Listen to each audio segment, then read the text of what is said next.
olarak panelimizi yürüteceğiz. We will discuss the transformative role of AI in Turkish industries. So all of us are aware of AI's role. So that's not what we are going to discuss. So we have heard how important AI in terms of changing the industries and competitiveness. Rather, we like to discuss how the companies are responding to the competitive landscape in the world. So we are aware of the AI's transformative role as the competitors globally. So given this competitive landscape, what the companies are doing in terms of investment, in terms of talent acquisition, development, navigating in a challenging environment is quite important. We have 4 panelists today. 2 of them are representing 2 key industries in Turkey, automotive industry and oil and gas or energy industry. And we have 2 panelists who are representing companies that are supporting this transformation. One in terms of technological infrastructure and the other one in terms of the financial infrastructure, let's say. I'd like to start with Alev Hanım, the AI and automation lead at Ford Otosan.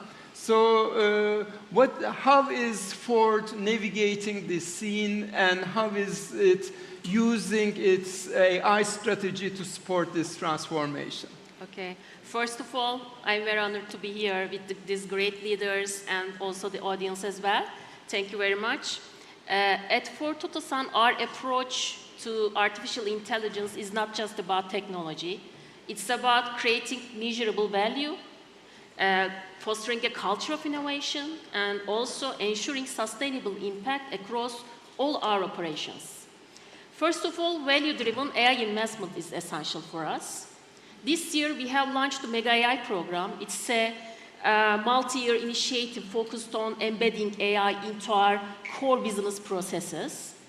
Our investment strategy is very clear. You know, we prioritize projects that deliver tangible financial impact and operational outcomes aligned with our corporate strategies. To make this more concrete, maybe I can give some examples. For example, this year, our AI-powered smart vessel planner, which is developed within our Mega AI program, has reduced our export stock aging from 18 days to 14 days, which is driving a 3.7 million euro reduction in our logistic cost. It's huge for us. It's a real impact. And our AI-powered energy solutions also projected to save more than 3 million euro in energy cost in 3 years. So we care about this, the real impact, I mean. On the other hand, a key pillar of our strategy is the active collaboration with the Ford Global Network. As a member of the Ford of Europe innovation pillars, Ford Otosan, we continuously exchange new ideas and also best practices in AI with our international colleagues. Many of our AI projects are designed for mutual replication. For example, one of the Ford Motor Company's predictive maintenance solutions we deployed in one of our plants. Also, there are several demands from the Ford of Europe for our energy efficiency solutions. So this ongoing partnership ensures that our solutions are not only locally impactful, but also contribute Ford's global competitiveness. You may ask how we ensure, our AI journey deliver results in global scale. First and foremost, we design scalable platforms.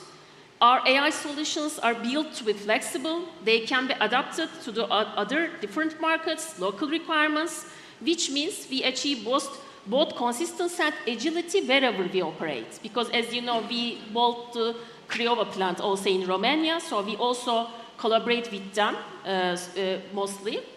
And governance and security are at the very core of our approach. We have established the AI Governance Committee this year and developed robust frameworks to manage the risk, ensure the data security, and comply with the international standards. And this gives our partners and also customers confidence, in every solution we deploy. And finally, we believe in the power of collaboration, of course. We actively work with technology providers, financial institutions, industry partners to accelerate the adoption and maximize the impact of our AI initiatives. We recognize that the success in international markets require more than just technology. That's, of course, we invest in unified technology, the unifying the data platforms, but we also promote a culture of data citizenship and focus on the talent development so that we ensure our workforce is also ready for the future. As a summary, our AI investments are guided by a clear vision, so delivering scalable, secure, and value-generating solutions that strengthen our position in the international markets, global markets. And when we integrate governance, culture, and partnerships, now we are confident, in our ability to lead the transformation and to set the new benchmarks for the industry. Okay. Thank you very much. Alev Hanım is emphasizing the value-driven approach to investments. So AI investments delivering operational efficiency and returns based on this operational efficiency. And you also talk about the role of governance and culture in order to scale the solutions not only in Türkiye but also around the world in Ford's global supply chain. So that is quite important. I will ask in this second round the obstacles for the future. Of course, automotive industry is being disrupted by AI, so all these operational efficiencies are quite important. But are they sufficient? So that will be a question we are going to discuss next. So next, Bora Bey, I'd like to hear about SOCAR's approach to using AI as a strategic tool for the transformation of the industry, for the competitiveness of SOCAR and in Turkey and globally. Right, it's a pleasure to be here. And thanks for the invitation. It's a great pleasure. At SOCAR, we are the biggest integrated industrial holding in Turkey. So we have petrochem, star refinery, distribution, storage companies, and also I think we have around 20 entities in Turkey. So we are being part of each. We are also leader in each part of this energy sector. This AI transformation started with that digital transformation in our country, I think 5 years ago. We made a roadmap to prepare our data to be ready for AI. So we have started with the centralization of the applications, with the centralization and unification of the operation technology systems. We made great partnership with Honeywell, Microsoft, SAP, and big leaders in the industry, in technology industry. So in AI side, again, like my colleague here, we have value-driven approach in our company in SOCAR. So we are making potential value assumptions, calculations before starting all these kind of projects. And we are not only measuring the potential of these projects, we are also calculating the realization impact of each project for every year. And for example, for last year, we have profited around $50 million from only AI projects. So this is a cultural change. Also, we have established many programs in here. We have some program named Ideathon, where we are giving some design thinking and technology awareness trainings to all our colleagues who are joining our program. And then we are making projects, and they are being part of all these AI or digital transformation journey. Additionally, in here, we are also making many partnerships with the startups. We have established another platform, Vinovation, and in Vinovation, we are calling all startups to be part of our ecosystem, energy ecosystems, we are sharing our bottlenecks, and we are giving opportunity to use our field both in refinery or in the petrochemical area. From the global perspective, SOCAR belongs to lots of regulations, both in Turkey and also in Azerbaijan side. SOCAR means State Oil Company of Azerbaijan Republic. So we have lots of strict restrictions, but we are working closely with the governments, both in here and also both in Azerbaijan, and we are scaling up our AI products or all these expertise in area to Azerbaijan also, from Turkey to Azerbaijan. We have, I think, extended 5 AI products till now to the Azerbaijan side. Okay, thank you very much. So, Bora Bey, you emphasized not only operational efficiency, but the innovation through working with startups, which is quite important. So, what can be done beyond what we can imagine is possible only through collaborations, effective collaborations. You also mentioned about the effect of legislation and restrictions. Maybe in the second part we can also talk about it. So both in automotive industry and energy industry, we saw success stories in a way. So of course, established companies that started this journey not today, but years ago.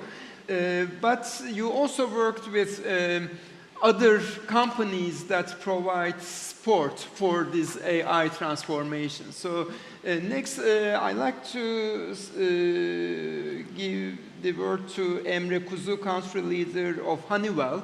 Of course, I could ask what is going on in Honeywell as a large company, as an industry leader, how AI is transforming its own industry, but rather I'd like to focus on how Honeywell is working with key industries in Turkey for making this AI-based transformation a success story. Sure.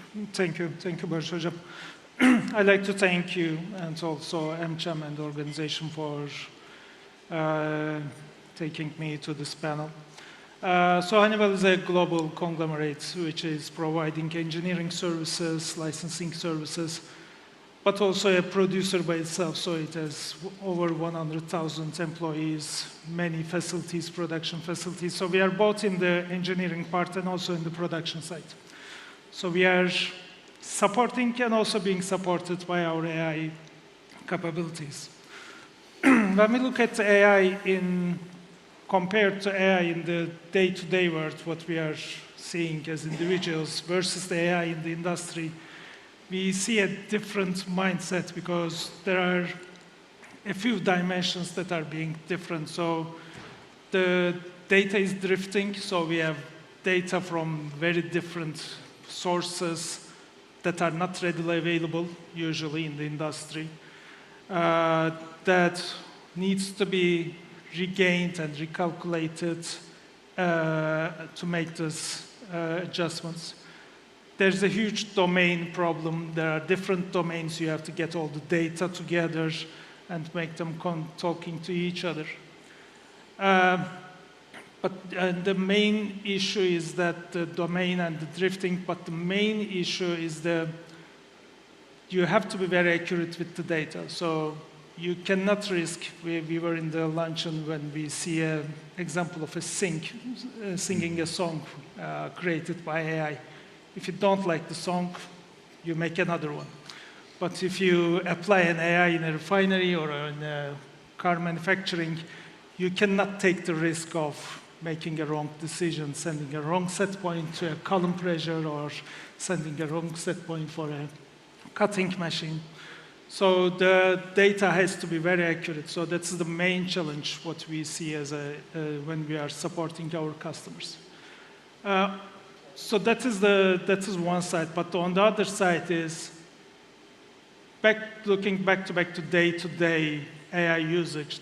The outcomes are much more defined in our customers. So there are 3 pillars we see in almost all the customers, that these are asset management, operational excellence, and human resource and human capital enhancement. When we look at we hear some good use cases on that. So when we look at the asset management, we use AI to increase the lifetime of our assets, decrease the number of required maintenance, to increase the lifespan of the equipment that is being used. Use AI to better monitor the equipment health, better spot on where the problem might happen, which spare parts may require, when it's required, where it's required. So give a holistic view using the data at hand. And we can support it to reduce the downtimes of equipment and, as a result, decrease the number of shutdowns and the turndowns. From the operational excellence point of view, we are working with SOCAR as well on this one. We are using the whole end-to-end life cycle of the production, where we optimize starting from the raw material selection to storage, to production scheduling, where should be produced, when it should be produced, how it should be produced, and how to sell it to the customers in a fashionable manner, so you decrease your downtime in storage and everything. So we see a lot of such use cases. The problem with AI is this, industrial AI is the consistency of data, so we cannot risk anything. We mostly operate in the energy and process technologies that are very well regulated, so we cannot risk of the cybersecurity. Maybe we will talk in the second half.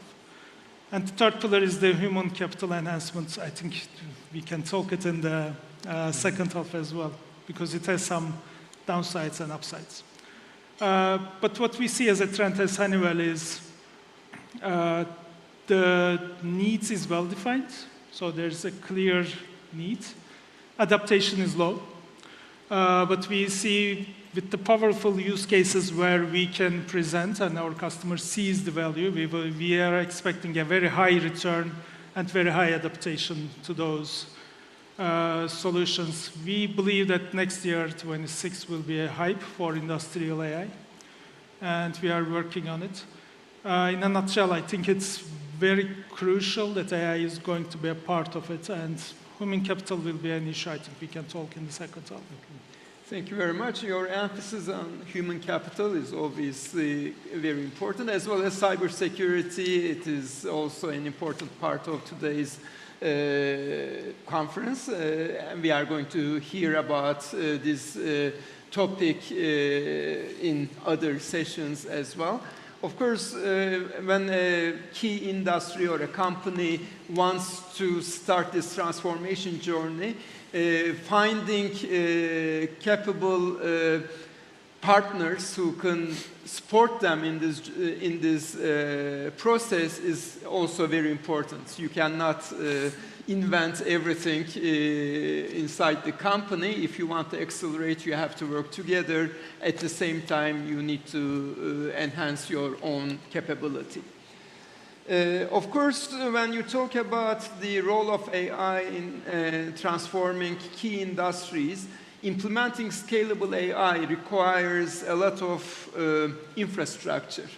That can be the energy, that can be the data centers, the AI processing facilities, and so on. So all of them require financing, and some of them should be available as an infrastructure in the country. So we cannot expect each company to make these infrastructures on its own. At the end, if SOCAR and Ford will have a data center and energy requirements, it should be supported by the infrastructure. And then it becomes an issue of financing the infrastructure.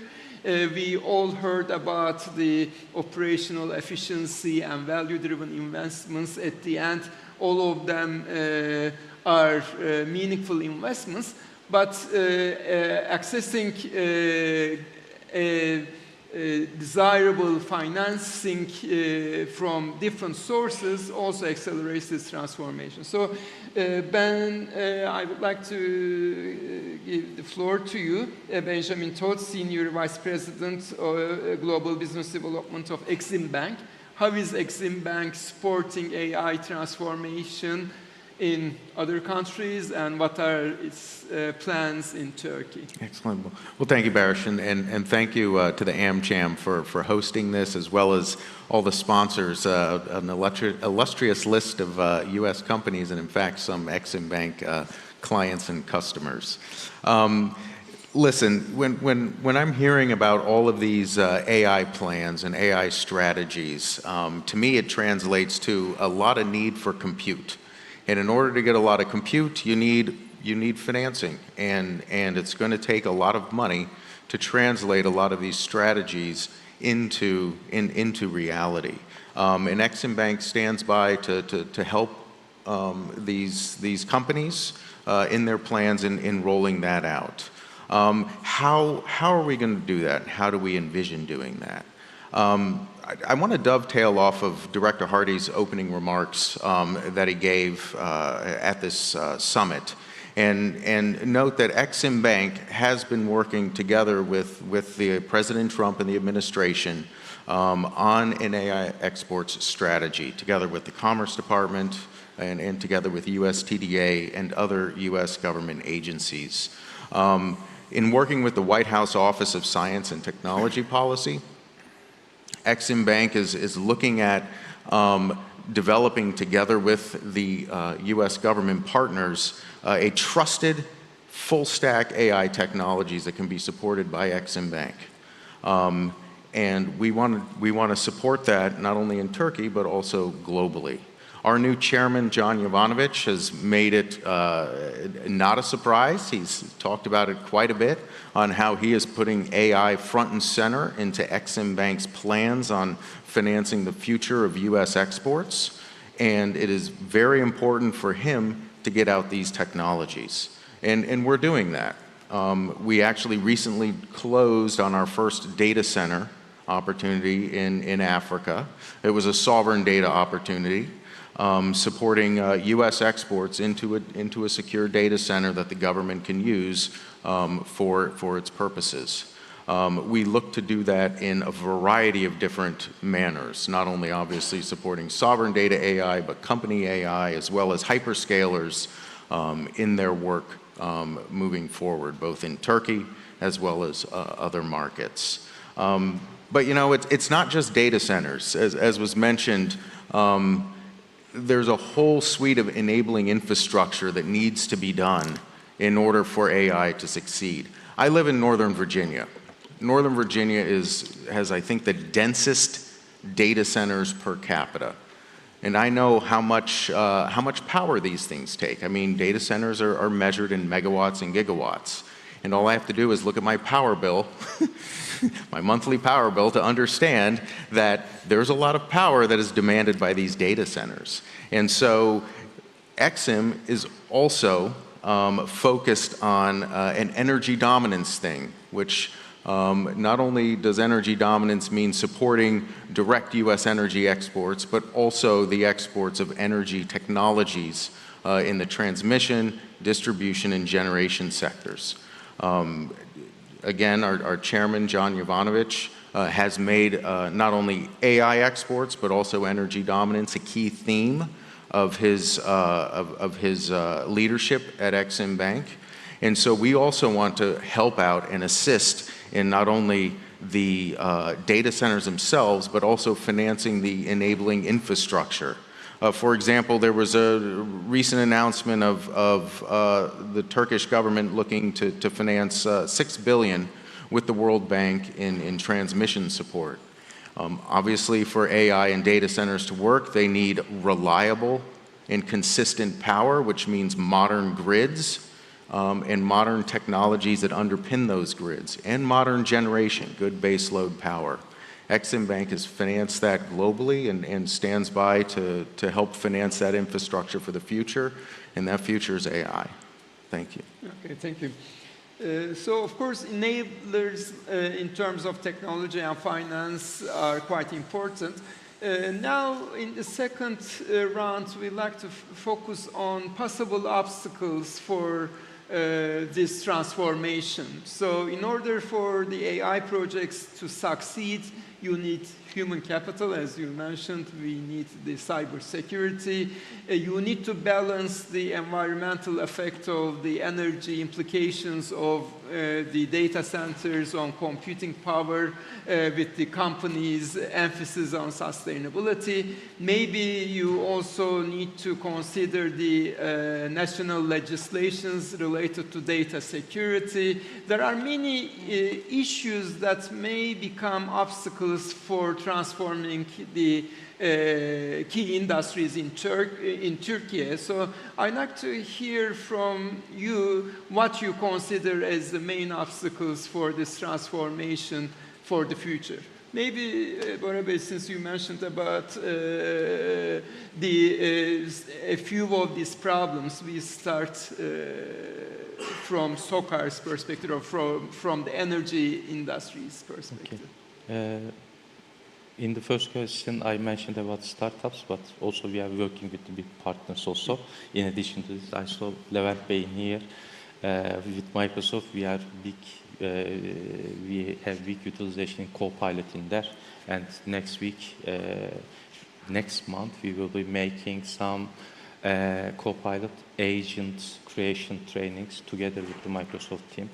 Emre Bey mentioned we have lots of trainings in here. So the main problem is cultural resistance. So cultural resistance. The main problem is cultural resistance. So all the people think that yes, this can take my job. So I will be doing less. So there will be less payment, or I will be losing my job. So for this action, for this point, generally we are making lots of awareness sessions. What is digital transformation is for? What is AI for? So we are making lots of awareness sessions and lots of programs in here.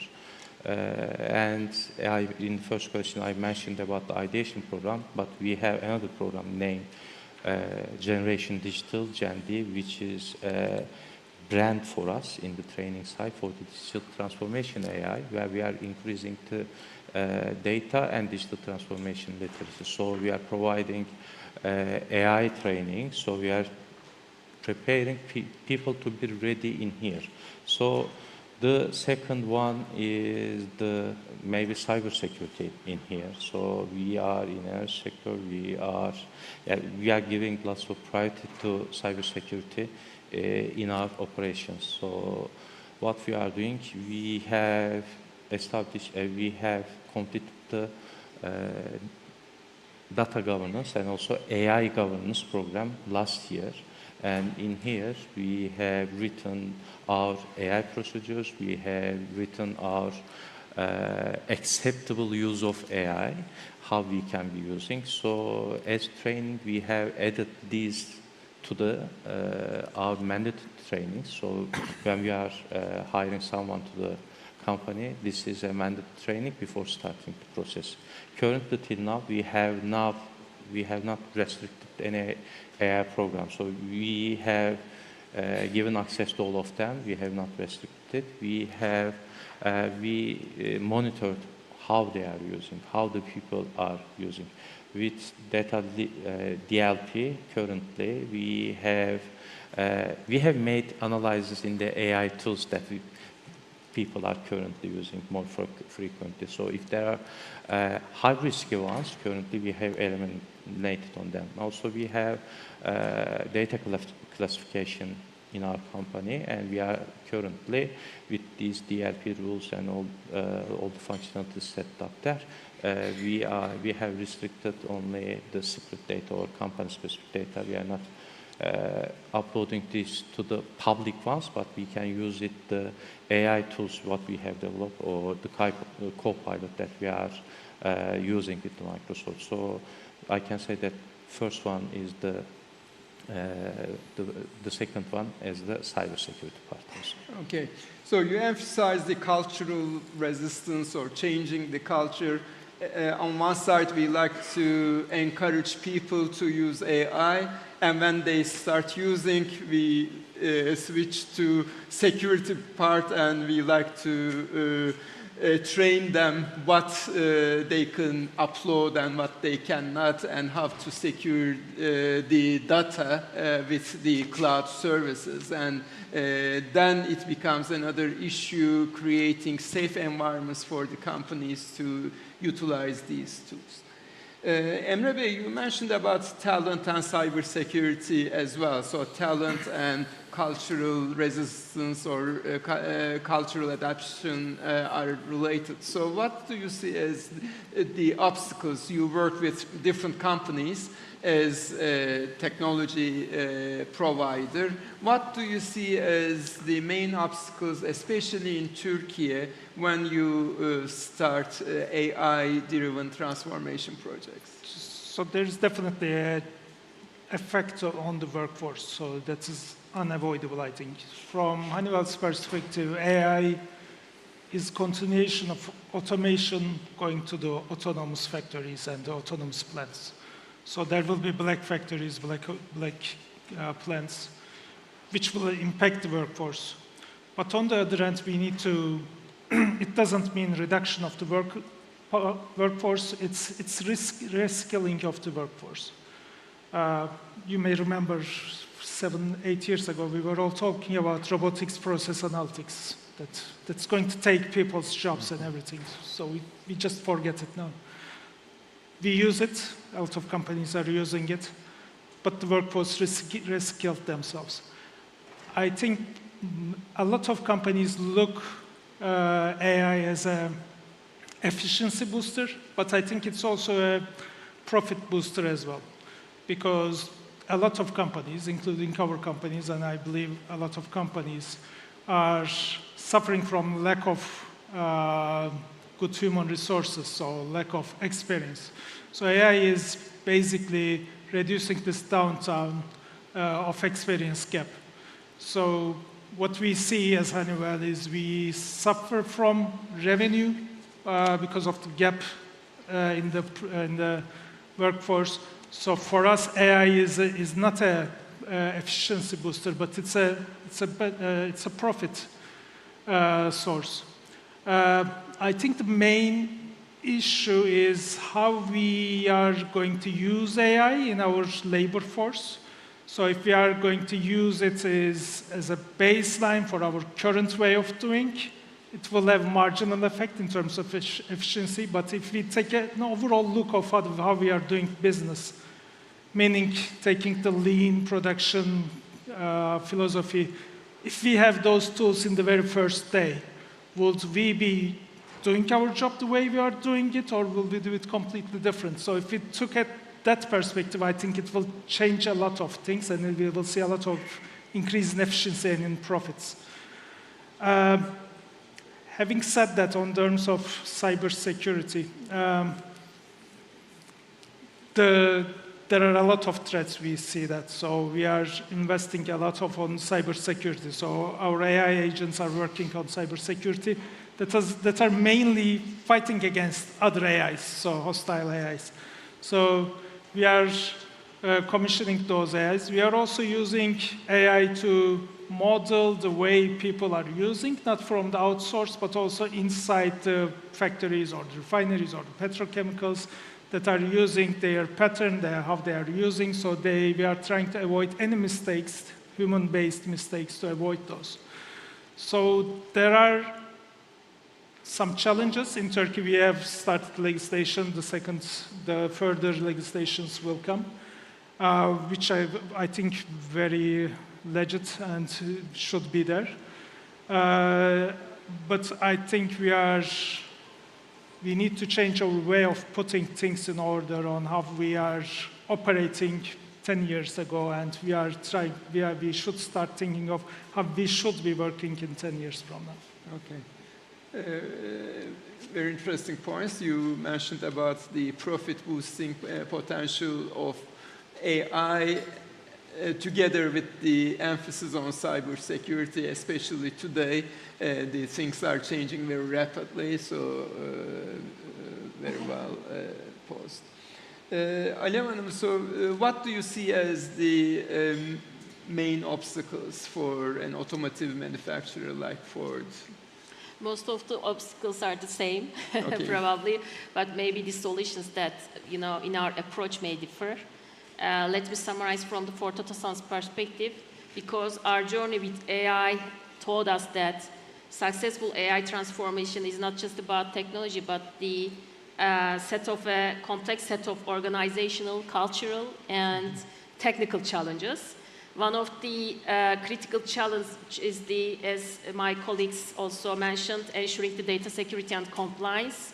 Because as AI systems become more pervasive, the protecting sensitive information and also complying with regulations such as GDPR or European AI Act become absolutely essential. And as I mentioned, we have established the AI Governance Board this year, and it acts as the single gatekeeper for all initiatives. And this board oversees platform selection, sets the approval gates, which is very, very important, from for pilots to production, and also maintains the strict standards, ethics, privacy, security, and our approach is the governance by design principle. So it ensures that all the projects are, responsible from day one. And in terms of infrastructure and data platforms, I see that fragmented data and also legacy infrastructures limit the potential of AI. That's why we have modernized our data platforms. It was the first thing in our strategy in last 2 years. And we integrated multiple sources into unified, secure, and scalable infrastructure. Of course, we invest in open source data lakes, also streaming data, self-service analytics, and they all made our data accessible and reliable, supporting both operational efficiency and innovation as well. Cultural resistance is another real barrier, as we already know. And to address this, we launched the Data Citizenship Program. We completed 6 programs, and more than 800 engineers benefited from this program. The main issue was to encourage every employee to become an active participant in our data-driven journey. It was very important. And we designed this initiative to build the awareness, to develop the skills, and create a sense of ownership around data and AI. For example, one of our data citizens this year played a key role in developing the product development AI platform. He developed a super agent which connects the more than 10,000 engineering data points. It integrates the cost reduction ideas, design rules, all the quality issues, and it helps to improve the quality also within the engineering department. We also care about peer activities, of course. We organize data automation days every year, demonstrations, and internal awards as well, because we believe that continuous communication and engagement help build motivation and making the change a shared vision for all of us, not only for the IT department. On the other hand, the shortage of AI talent is another challenge, global challenge, I believe, for all of us. And also we are investing in upskilling our workforce through the dedicated learning platforms, micro-learning videos, personalized development plans. And we are trying to democratize the data and AI skills to close the gap, empower the teams to innovate. And finally, I believe it's essential to measure what truly matters. So we should track KPIs such as cost savings, quality improvements, operational efficiency, ensuring that every AI initiative creates real business impact. And our transformation is very systematic in this case. We move the projects from proof of concepts to production and then scale the successful solutions across the organization. In summary, from my perspective, overcoming obstacles in AI-driven transformation requires a holistic approach, combining the robust governance, modern infrastructure, cultural engagement, and continuous talent development. And if we integrate these pillars, companies, not us, but all the companies can unlock the full potential of AI to drive sustainable and measurable impact, I believe. Okay.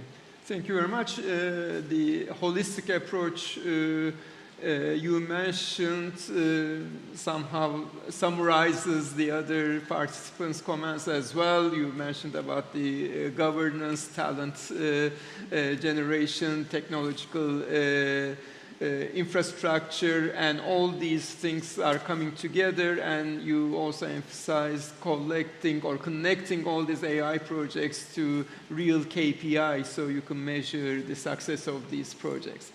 Ben, I would like to ask you the same question about obstacles, but not necessarily for a particular company, but for countries. Since Exim Bank is working with different countries around the world for similar infrastructure type of projects, what do you see as the obstacles in the global arena and how to overcome those?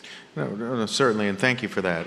You know, a little bit derives from my previous remarks on the reliability and consistency of power.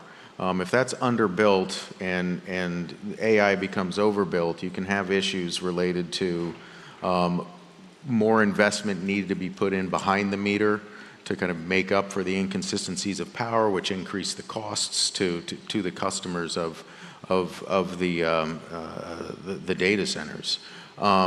So there really is a synchronization issue there that needs to be planned for, and it sounds like it, thankfully it sounds like it is being planned for in Turkey, and in other countries it hasn't been as seamless.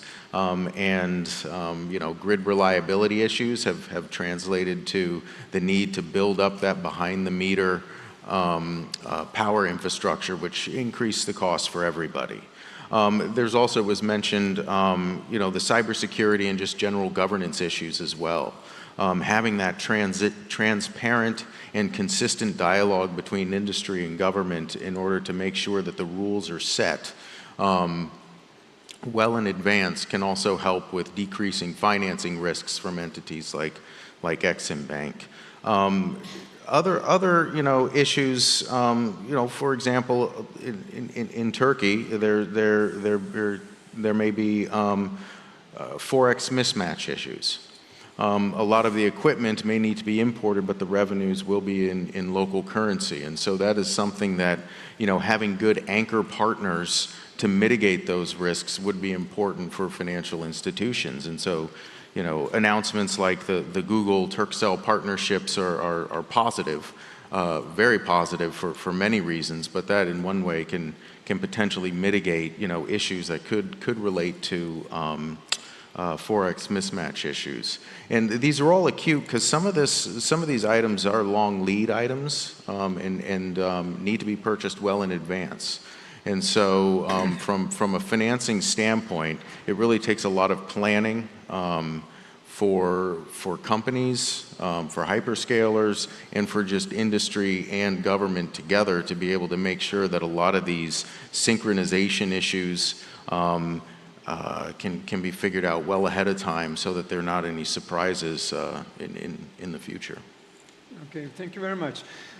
Just to conclude, I'd like to emphasize the dialogue part you mentioned, the dialogue between the industry partners, the government, non-government organizations, academia, universities, and so on, is essential to overcome some of these obstacles, like, you know, if it is legislation or if it is infrastructure or if it is the talent development. I think that dialogue is quite important.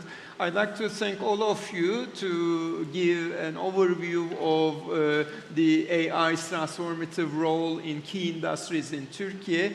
Given that we have a coffee break and we used all of our time, maybe we can take the questions one by one during the coffee break in a kind of an informal setting. I'd like to thank you for your participation. I wish a successful summit in the remaining part of today's panels. Okay, thank you. Perfectly on time.